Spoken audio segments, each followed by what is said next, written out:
প্রথম আমরা এই যে ফিল্টার পেপারটা ভিজালাম গরম পানির সাহায্যে। এখন এটাকে একটু এটাও গরম করে নিলাম। আপনি কি B60 বরফ আইস বানাবেন না হট বানাবেন? না, গরম। ওকে, এবার কফির চা সব দিয়ে দেন। গরম দিলাম কফির গুঁড়ো। এখন গরম পানি দেওয়া শুরু করে 50 গ্রাম। 50 গ্রাম? হ্যাঁ, শুধু কফি ভিজবে। হ্যাঁ, ওকে। আরো আস্তে আস্তে হাত ঘোরাতে হবে। হ্যাঁ, ঘুরান ঘুরান। 50 গ্রাম হয়েছে। হ্যাঁ, চলবে চল। ওয়েট। ওকে, দেখেন এই যে এখন আমাকে 30 সেকেন্ড ওয়েট করতে হবে। এটা হচ্ছে ব্লুমিং।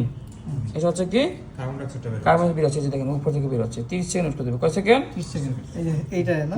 হ্যাঁ, 100 গ্রাম দেন। এবার 100 গ্রাম। কেউ 80 গ্রাম দিতে পারে, কেউ 70 গ্রাম দিতে পারে, কেউ 90 গ্রাম দিতে পারে, কেউ 100 দিতে পারে। আপনি 150 মতো করেন। আস্তে আস্তে ঘুরে ঘুরে 150 করেন। 150 করেন। 150 করেন। 150 করেন। 15 থেকে 20 সেকেন্ড বা 10 সেকেন্ড, মানে এই পানিটা কমবে, আমি এই পানিটা দিব। আচ্ছা। আবার এখন 120 গ্রাম দেন। মানে আমরা পানিটা তাহলে 3 বারে দিলাম। দেন। হ্যাঁ, দেন। টোটাল 120 দিলে আমাদের 270 গ্রাম পানি দেওয়া শেষ হবে, যেটা আমরা 1:15 রেশিওতে বানালাম।